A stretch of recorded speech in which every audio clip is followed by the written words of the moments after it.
ఈ కార్యక్రమం ఉద్దేశించి స్కూల్ శ్రీని గారు, అదేవిధంగా గ్రామ పంచాయతీ నుండి పంచాయతీ సెక్రటరీ గారు ఈ కార్యక్రమానికి హాజరైనటువంటి అందరికీ ధన్యవాదాలు తెలియజేస్తున్నాను.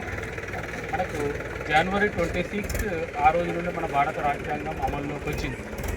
కానీ ఈ నవంబర్ 26 రోజు మన రాజ్యాంగ పిత డాక్టర్ భీమ్రావ్ అంబేద్కర్ గారు రచించినటువంటి రాజ్యాంగం ఆమోదం పొందిన రోజు నవంబర్ 26.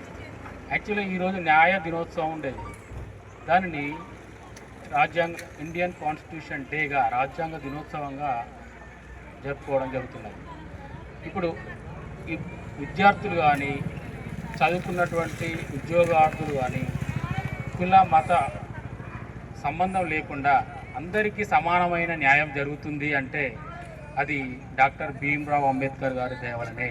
అందరికీ సమాన హక్కులు, సమాన బాధ్యతలు, సమానమైన అవకాశాలు వస్తున్నాయంటే కారణము డాక్టర్ భీమ్రావ్ అంబేద్కర్ గారు రచించినటువంటి రాజ్యాంగం వల్లనే మనకి ఇన్ని హక్కులు, అధికారాలు ఉన్నాయి. కాబట్టి మరొకసారి ఈ రాజ్యాంగ దినోత్సవం సందర్భంగా behalf of Indian constitution day we should remember the sacrifice of doctor Bhimrao Ambedkar. వారు ఎంతో త్యాగం, ఎన్నో రోజులు కష్టపడి రాజ్యాంగాన్ని తయారు చేసింది. కాబట్టి వారిని స్మరించుకోవాలి.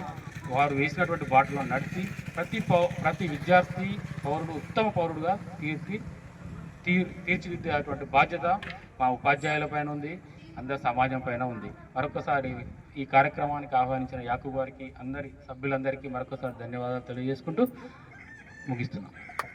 నన్ను ఆహ్వానించిన అంబేద్కర్ యువజన సంఘం అధ్యక్షులు మందుల రామూర్తి గారికి, అదేవిధంగా కేబీపీఎస్ జిల్లా నాయకులు యాకూబ్ గారికి, మరియు జయపురం అంబేద్కర్ యువజన నాయకులందరికీ, మరియు ఎస్ఎంసీ చైర్మన్ గారికి, విచ్చేసిన స్కూల్ టీచర్ గారికి మరియు విద్యార్థులకు రాజ్యాంగ దినోత్సవ శుభాకాంక్షలు తెలియజేస్తున్నాను. ఈనాటి స్వాతంత్ర ఫలాలను మనం ఈ రాజ్యాంగ ఫలాలు అందరూ అనుభవిస్తున్నామంటే అది యొక్క అంబేద్కర్ గారి కృషి ఫలితమే. వారి యొక్క కృషి, త్యాగం మనం మాటల్లో చెప్పలేనిది, వర్ణించలేనిది. ఆనాటి మహనీయును స్మరించుకుంటూ ఈ కార్యక్రమం ఏర్పాటు చేయడానికి మనస్ఫూర్తిగా వీరి కమిటీకి ధన్యవాదాలు తెలుపుతూ, ఈ అవకాశాన్ని నన్ను రమ్మని పిలిచినందుకు కూడా మనస్ఫూర్తిగా ధన్యవాదాలు తెలుపుతూ ముగిస్తున్నాను. బ్రతుకుతున్నారు, అనుభవిస్తున్నారు, హక్కులను వాళ్ళు పొందుతున్నారంటే దట్ ఈస్ బాబాసాహెబ్ అంబేద్కర్. ఈ భారత రాజ్యాంగంలో పొందుపరిచినటువంటి ఆర్టికల్స్ దీన్ని అనుసరించి 2 సంవత్సరాల 11 నెలల 18 రోజుల పాటు ఆయన వివిధ ప్రపంచ దేశాలు తిరిగి ప్రజాస్వామ్య వ్యవస్థలో లిఖితపూర్వకంగా రాయబడ్డటువంటి మన భారత రాజ్యాంగాన్ని నేటికి 76 వసంతాలు పూర్తి చేసుకున్నప్పటికీ కూడా ఇక సమాజం భారతదేశంలో ప్రతి పుట్టిన పౌరుడు నుంచి చనిపోయే వరకు, బై బర్త్ నుంచి డెత్ ఆఫ్ డే వరకు ప్రతి ప్రాణికి ఎలా జీవించాలి, ఎలా ఉండాలి, ఎలా బ్రతకాలి, ఈ వ్యవస్థ ఎలా ఉండాలి, పంచాయతీరాజ్ శాఖ ఎలా పనిచేయాలి, రెవెన్యూ వ్యవస్థ ఎలా పనిచేయాలి, పోలీస్ శాఖ ఎలా పనిచేయాలి, వార్డు మెంబర్ నుంచి మొదలుకుంటే ప్రైమ్ మినిస్టర్ ఆఫ్ ఇండియా, అలాగే ప్రెసిడెంట్ ఆఫ్ ఇండియా వరకు వ్యవస్థలన్నీ అందులో క్రోడీకరించి ఎవరెవరు ఏ స్థానంలో ఎలా పనిచేయాలి, ప్రజలకు చేకూర్చినటువంటి లబ్ధి ఏ విధంగా చేకూర్చాలి అని రాజ్యాంగం రాసినటువంటి దానిలో అనుసారంగానే ఇక్కడ వీళ్ళు ఉన్నటువంటి విద్యా వ్యవస్థ కానీ, ఇక్కడ పంచాయతీరాజ్ శాఖ సెక్రటరీ కానీ, అలాగే మీడియా మిత్రులు కానీ, మా ప్రజా సంఘాలు కానీ, ఇక్కడ ఊరు కానీ మనకు పింఛన్ వస్తుందంటే రాజకీయ నాయకులు పెట్టే వీక్ష కాదు. డాక్టర్ బాబాసాహెబ్ అంబేద్కర్ గారు మనకి ఇచ్చినటువంటి వజ్రాయుధం ఓటు హక్కు ద్వారానే ఈరోజు మనకు ఎలక్షన్లో వాళ్ళు పింఛన్లు ఇవ్వడం, రేషన్ కార్డు ఇవ్వడం, అలాగే రైతులకు ఉన్నటువంటి సహకారాలు ప్రతిదీ ప్రతిదీ భారత రాజ్యాంగం దారిన వస్తుందని చెప్పి ప్రజలు గ్రహించాలి.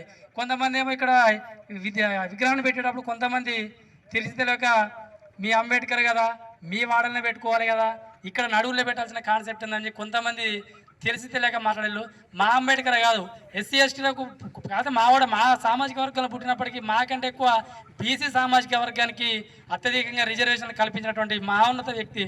అందుకోసమే ఇక్కడ దీనికి విగ్రహ డోనర్స్ కూడా వాళ్ళు చదువుకున్నటువంటి ఎడ్యుకేషన్స్ కాబట్టి, వాళ్ళు ఎడ్యుకేట్ కాబట్టి, ఆయన గురించి తెలుసు కాబట్టి వాళ్ళు డోనర్స్ చేయడం జరిగింది. కాబట్టి ప్రతి ఒక్కరూ రాజ్యాంగబద్ధంగా వ్యవహరించుకుంటూ కుల మతాలకు అతీతంగా ప్రతి ఒక్కరు ఇక్కడ నడుచుకొని రాజ్యాంగాన్ని గౌరవించి భవిష్యత్తులో రాజ్యాంగాన్ని కాపాడుకోవాల్సిన బాధ్యత మన అందరిపైన ఉంది కాబట్టి దీనికి ప్రతి ఒక్కరు ఇక్కడ ఉన్నటువంటి కార్యక్రమం సహకరించినట్టు వచ్చినటువంటి పిలువగానే వచ్చినటువంటి మీడియా మిత్రులు, అలాగే చైర్మన్ గారు, స్కూల్ హెచ్ఎం గారు మరియు సెక్రటరీ గారు, మా యూత్ సభ్యులు, కేవైసీ, అంబేద్కర్ యువన సంఘం ప్రతి ఒక్కరికి పేరున సామాజిక ఉద్యమ అభినందనలు తెలియజేస్తూ ముగిస్తున్నాను. జై భీమ్, జై భీమ్.